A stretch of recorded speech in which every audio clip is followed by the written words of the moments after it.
And last thing I want to say that सीलो subject में कोई भी चैप्टर को छोड़ के जाना इट्स लाइक चलती हुई गाड़ी से कूदना। ये हरकत बहुत से लोग करते हैं, बट तुम मत करना ये वाली हरकत सीलो में। नहीं भाई, ये चैप्टर छोड़ देते हैं, बहुत हो गया। कोई भरोसा नहीं है, वही चैप्टर से आ जाए 5-10 नंबर का, क्या करोगे? तो सीलो के पेपर में ऐसी हरकत बिल्कुल मत कर। So hey guys, welcome back to my channel. I'm Akshat Maheshwari and you are watching me only on CS4.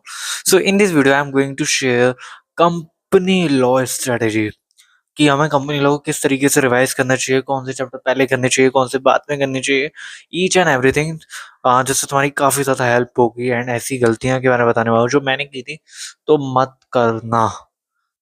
मैं तो था ही पागल, मेरे से बहुत गलतियां होती रहती थी, तो वो गलती तुम मत करना, ठीक है ना? चलो स्टार्ट कर। तो सबसे पहले तुम कंपनी लॉ में पार्ट बी से स्टार्ट करना।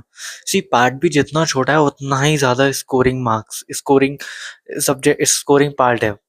एक तो पार्ट बी है general meeting, directors and KMP वाला चैप्टर। ये तीन तीन टॉपिक तुम्हारे 30 नंबर कवर करते हैं, कहीं नहीं गए ये 30 नंबर अगर तुम ढंग से पढ़ के गए हो।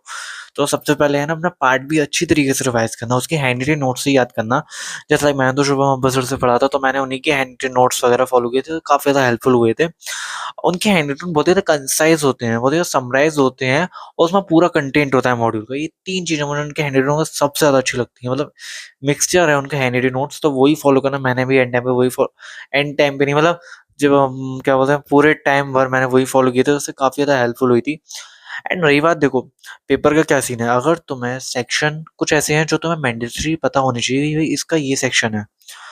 अदरवाइज मतलब एक चेकर पे एक अच्छा इंप्रेशन आता है कि भाई सेक्शन पता है, चलो मतलब पढ़ने वाला है, पढ़ने वाला लगता है, तो मतलब मार्क्स अच्छे दे देते हैं। मैं 5 में से 3 आने होते तो वो 4 देते थे, बट मैंने अपने पेपर में सेक्शन वगैरह नहीं लिखे थे, क्योंकि मैं खुद ही श्योर नहीं था।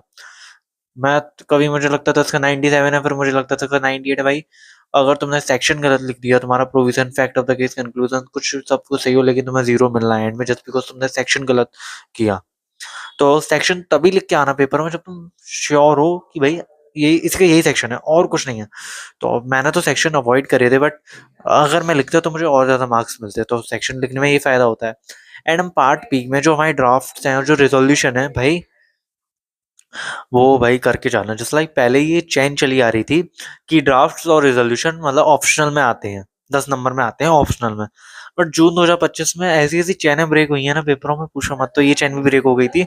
हमारे में ड्राफ्टिंग 10 नंबर की आई थी और वो मैं छोड़ के गया था लिटरली, तो मेरे 10 नंबर तो यहीं चले गए थे।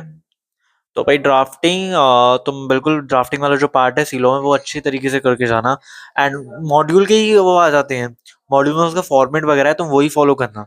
मॉड्यूल में जो होते हैं ना, मतलब जैसा इस पे ड्राफ्ट बना के दो, ये सिचुएशन वगैरह, नोट्स वगैरह, नोटिस ऑफ द मीटिंग, तो वही आते हैं। तो ड्राफ्टिंग तो अपनी मॉड्यूल से अच्छी तरीके से प्रैक्टिस करना। अब हम बात करते हैं पार्ट ए में। तो पार्ट ए में तुम सबसे पहले डोरमेंट कंपनी निपटाना।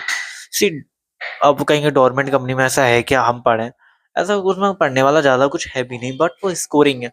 उस छोटा सा चैप्टर तुम्हें 5 नंबर देके जा रहा है, कम होते हैं क्या 5 नंबर?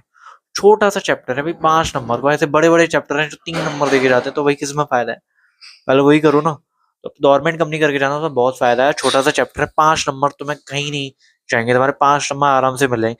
देन उसके बाद पार्ट ए में अपना अकाउंट्स एंड ऑडिटर्स वाला चैप्टर उठाना, डिवेंचर डेप्ट इंस्ट्रूमेंट वाला, डिपॉजिट वगैरह, चार्जेस वाले, ये चैप्टर पहले निपटाना, क्योंकि ये चैप्टर बहुत ही ट्रिकी वगैरह है। तो मैं पता क्या करता था, तो मैं जैसा लाइक रिविजन तो मैराथन में उसी सब्जेक्ट या उसी टॉपिक की देखता था जो मुझे नहीं आते। मैं फालतू में नहीं देखता था रिवीजन। मुझे वो चैप्टर मेरा 3 बार पढ़ लिया तो क्या ही करूंगा रिवीजन और मैराथन देख के मैं उसका।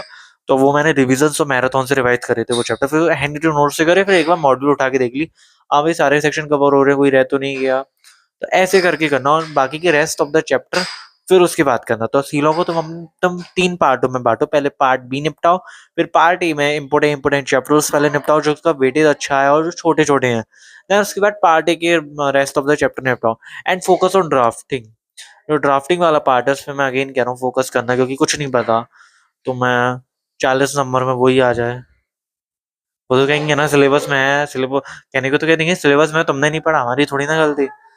तो जैसे लाइक जून में तो हो चुका था, वो पीछे से धप्पा मार दिया था पेपर में, मुझे ऐसा लगा किसी ने, वो जो गाना नहीं चल रहा है धप्पा, तो ऐसा लग रहा था कि किसी ने वो किया, क्योंकि वो चैन चली आ रही थी। मैंने सोचा था ऑप्शन में आएगा क्या ही करूंगा करके, बट हो गया, हो गया था मेरा वहां पे।